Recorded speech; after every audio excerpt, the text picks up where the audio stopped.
But before I get into that, it's amazing because, like I said, I came from a real estate background, but prior to real estate, I worked as a flight attendant at Delta Airlines, okay? That was all, for some reason, crazy reason, that was always a childhood dream. I want to be a flight attendant one day. Really, it's a glorified waitress position, all right? And so when I did that, I excelled in the company. I transferred into management, flight attendant training. I worked there for 9.5 years, transitioned to real estate. And I remember a conversation I had with my broker after my first year of real estate. I sold over $1 million in sales my very first year, okay? And I remember he called me in and sat me down, and he had a conversation with me. And the conversation was something like this. He said, okay, so you're doing an awesome job here. Imagine how much more you can do and how much more money you can make in real estate if you give this your 100% effort. See, that applies to Primerica too, ladies, right? And so I sat there and I'm like, well, Bob, my broker's name was Bob, broker Bob, right? And I said, Bob, that sounds good. And see, I was kind of beating the system now. Ladies, I was taking leaves of absence. I was doing managed time out when it just didn't pay you. And that was fine. I didn't need the money because I was making money in real estate, but I was getting excused time off, right, to go do my real estate. And I did that for a whole year until they called me in and said, look now, you're never working. That's not fair to a senior flight attendant. What are you going to do? And so he said, in that conversation, he was stretching my vision and didn't realize it, but he's like, imagine how much more you could do here if you're giving your 100% effort. He said, what's holding you back? And so I want to ask some of you ladies in the room now, what's holding you back from giving your 100% effort? See, when I was on that job, what was holding me back was, well, I get my health insurance paid for. That meant the world to me because my health insurance is high, right? And so I get my health insurance paid for, and I get to fly free. But then my broker overcame that objection. He said, yeah, but when you're working all the time, how often do you really get to fly? And I was like, oh, you know what, you're right. Really, my mom was benefited from the flight privileges, not me. She was always going somewhere. She exceeded her passes, right? And so, that was for mom. But I really was there because of my security. It's like that security blanket that some of us are afraid to let go, right? And so it was, I thank God for me having crossed that path because that's what really gave me my desire, my confidence to step out on faith when I finally did leave the job after 9.5 years. So after they called me in, I said, okay, I got to get them before they get me. So I went on and gave my 2-week notice. I left on a good note. As your mom teaches you, right, growing up. I said, just in case I have to come back, I'll leave on a good note at least, right? And so I just want to ask you that this morning. What is holding you back from giving Primerica your 110%, let's say 10% effort to go build your business and build a big business? So I want to ask you a question. Who in the room is not an RVP yet? Raise your hand. Okay, so you're in Primerica. Guys, that's where the game really starts, is that regional vice president. Can we agree? Yeah. Okay, so how many want to be a regional vice president? All right, so great. So you acknowledge that, yeah, I do want to be a regional vice president, but there are some things that you're going to have to do. And it starts below RVP. It starts below regional vice president. And that number one thing is shifting your mindset. So you got to start acting like an RVP. Start thinking like an RVP. Okay? And when I'm saying thinking like a regional vice president, remember, you got to lead by example. Are you truly leading by example? Because your team, they don't necessarily do what you say, but they will do what you do. So if you come into the sessions late, what you think they're going to do?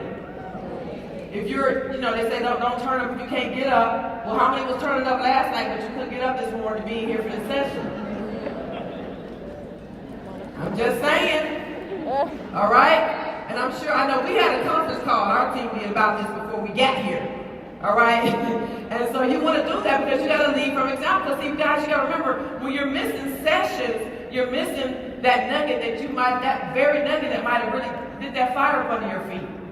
So you got to be here, you got to be engaged while you're in here. Okay? So who wants to get big? Who wants to get big? Number one, what you got to do, and write this down, identify what is your vision. What do you want your organization to look like? Small is small, big is big. I remember my vision, because everybody else asked me once, what's your vision? And I was like, you know what?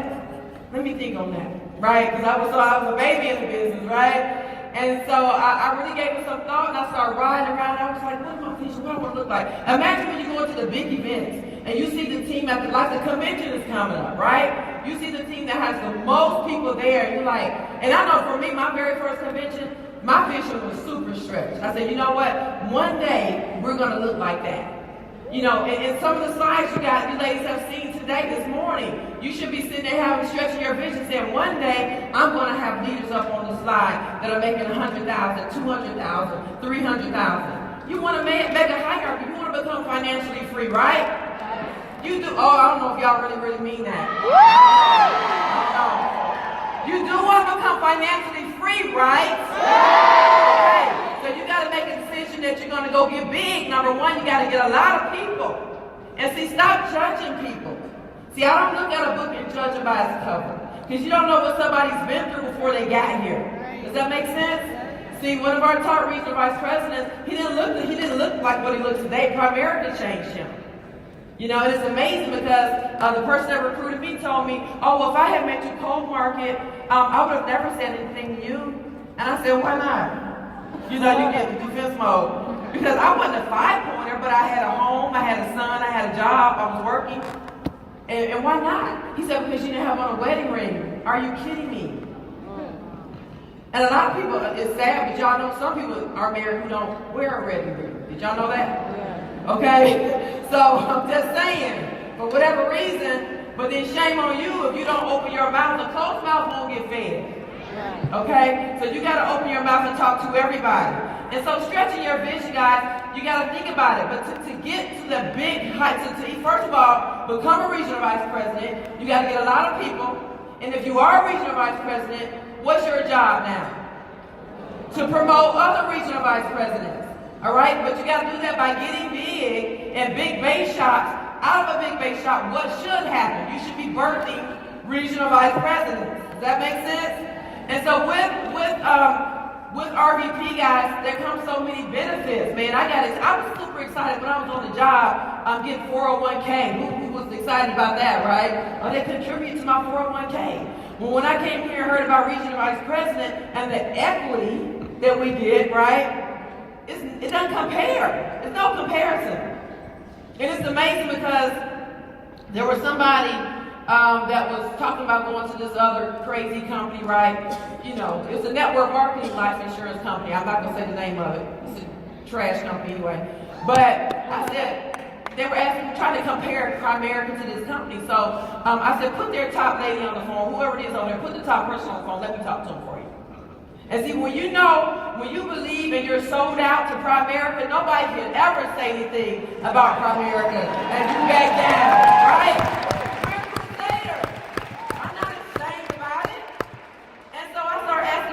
Are you guys on the New York Stock Exchange? Oh, well, we anticipate within the next 3 years. Okay, so you're not. Okay. Do you give equity to your agents? Equity. She didn't even, no. Okay, you can't hand her the phone back. You know. And so I said, girl, get on out of there. No comparison. Okay? And so you got to know what you have your hands on and be proud about that. And like I said, put your shoulders back, hold that head up, go ahead and talk to people, and don't be afraid. All right? So, guys, to get big. Okay, so ownership. Who wants ownership? Everybody wants ownership. Because let me ask you this, ladies. What happens on that job, God forbid something happens to you, you can't work anymore? Are they going to pass that check going to still keep coming in? It's going to keep going. They're going to say, well, who in your family you want that check to go to? You can't work anymore. Oh, no. They're boxing your stuff up and putting the next person in your spot that you probably trained. And you didn't make a dime off of training them. Here, you know you make money when you train people, right? All right? And you're teaching duplication. All right? So, guys, you got to sell out to go on regional vice president. If you're not a regional vice president, then once you become a regional vice president, it's your job, your duty to promote other regional vice presidents if you want to get wealthy in this business. Okay? So sell the benefits. You got to talk about what it takes to go. See, what's crazy? This is crazy. When I was a regional leader. Okay, I was probably regional in my first 7, 8 months in the business. Nobody was talking to me about I just didn't know, you know. And I remember one day saying, well, what's up with the regional vice, with the RVP y'all talking about, the regional vice president title? Talk to me a little bit about that. All right, so start talking about it, because what you focus on is going to what? It's going to grow. So start talking about it, talk about the benefits of it, and when you do have a regional vice president promotion, it should be a big doggone deal. We make it a huge deal. I rolled out the red carpet. When I was over there in Sam's office, I had an RVP promotion. Oh, it was going to be a production. Okay? And it's supposed to be like, oh, here the dream makers come, they so extra. Yeah, it's a big deal, because when you promote a regional vice president, you got to make people want it. You got to make people feel good. You got to sell that. And regional vice presidents in the room, y'all got to go make some money, because how you going to sell it if you're not making any money? Does that make sense? Do you think you can sell a regional vice president that's making $10,000 to $15,000 a month, $20,000 a month, $40,000? I can sell that. But how difficult is it going to be to sell a regional vice president that's playing so small, that's making $2,000 to $3,000 a month? Is that freedom? Can you sell that? You make more than that on your job. Right. So guys, get excited. That's the problem. A lot of y'all got to get excited. You got to get excited. Some people just ain't excited enough for me. I don't know. See, I get excited knowing that one day I know what our organization is going to look like. And I don't care what it looks like now, what your business looks like now. Get excited about what it's going to look like. Get excited about where you're going in Primerica. Where else can you go and be free, have your freedom, flexibility, and just live the life of your dreams? Randy flew in yesterday, and it's crazy because he's like, no, I'm not going to, y'all, that's y'all thing, you know, the ladies. I said, yeah, you don't need to be in there with us anyway, because you never know what I would say about you, but, you know, to the ladies anyway, right? And he flew in for a car show. Then he's going, and then he's going to fly. I'm just staying an extra day, you know, because he flew on in. But guess what? On the job, that wouldn't have been an option. Paying a change fee, paying the extra, it wouldn't have been an option. So guys, you got to make a decision that you're going to sell out and make this a big daggone deal. Is that right? Yes. Agree? Yes. All right, so you know how you're going, guys. You got to generate some momentum in your organization. Do you have any momentum right now? Write that down. Generate momentum. So think about this. You know, ladies, when you've been cooking and that, have you ever raised your hand if your pilot light ever went out before you was trying to cook something, right? And then what did you have to do? You have to relight that. Get the match or paper towel or whatever, right? And don't burn the house down. But you got to relight that pilot light. Even in relationships, what happens if you let that flame die down? Or don't let that pilot light go out. That's the same thing with your Primerica business. Are y'all with me? Yes. Okay, so if you let that pilot light die out, it's hard to get it back going. If you let that momentum die down, it's hard to regenerate momentum. So when momentum is at an all-time high, that's when you can be moving and shaking. That's when you have promotions in motion. And that's another way you generate momentum. You got to get some people promoted. You got to have promotions in motion, because I tell you what, you might have that new bunny rabbit sitting out there in your audience, and they see all these people getting checks, walking the line, getting promoted, getting recognized. And see, you can't put a winner in that kind of environment and not have great things happen. Does that make sense? Yes. I know when I was brand new, I was sitting there like, man, if half these people telling the truth, I'm going to rock this business. Because see, I came from network marketing, the body magic, the juice, the travel, the water, the tea. I tried all that stuff. Melaleuca, you name it. I didn't make any money in that stuff. So when I heard about this, that this is a real business, you got to have a license, and then ownership. I'm like, if y'all don't get excited about ownership, I don't know what to tell you. Okay? But number one in my closing, guys, you guys got to get sold out. I mean, laser beam focused. Sold out. You got to stop playing with this thing. See, a lot of you ladies don't realize what you got your hands on, but you got to believe you can do it. Soar like an eagle. You're not a duck. You're not walking around quacking, right? Soar like an eagle, ladies. We're better than that. We're tough enough. We're going to get the job done. And I just want to say, I'm going to see you guys all in the DR, but let's go home and blow up the scoreboard and get this thing done. Love you. Please welcome